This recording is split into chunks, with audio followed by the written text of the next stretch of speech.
जो देखो 3 टुपला लेके आया था ब्लैक राइस से बोल के ना, एक टुपला को 100 रुपीज करके लेके आया, 3 टुपला लेके आया 300 रुपीज दे के। ये डिब्रूगढ़ से लेके आया है। देखो हेमंत मामा जी आपका डिब्रूगढ़ का ब्लैक राइस, ये देखो कलर, ये देखिए कलर मार के चावल को बेच रहा है।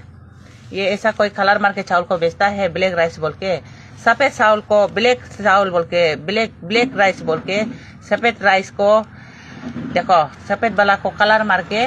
देखो ये जो डिब्रूगढ़ से लेके आया है हेमंत मामा जी।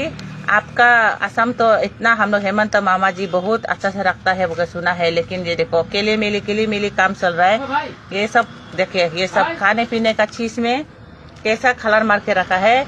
ये देखिए, ये देखिए पूरा ये ऐसे चावल को बेचता है। डिब्रूगढ़ में लेके आया है, डिब्रूगढ़ से हम लेके आया है ऐसा चावल। ये देखिए कलर मारने वाला चावल, ये देखिए ब्लैक राइस से बोल के, ये देखिए ये कलर मार के चावल बेच दिया, डिब्रूगढ़ से लेके आया है। और उसके बाद ये तो लेके आया है, ये तो हम बहुत अच्छा में लेके आया है। ये पासीघाट में 15 रुपीज बोल रहा था, लेने नहीं सका है। हम डिब्रूगढ़ से 4 रुपया में लेके आए। देखो 4 रुपया में, ये तो बहुत अच्छा लगा हमको। और ये चावल को आप लोग देखना है, डिब्रूगढ़ का आदमी लोग भी देखना है। ये सब कलर मारा चावल बेचने नहीं देना है। और बोरनाम तो बोरनाम, 1-2 आदमी से सबको बोरनाम होता है। ये देखिए कलर मारने वाला चावल, ये कलर मार के पूरा चावल को ऐसे बेचता है। ये तो खाने से बीमार पड़ जाएगा आदमी। ऐसा कोई कलर मार के बेचता है क्या?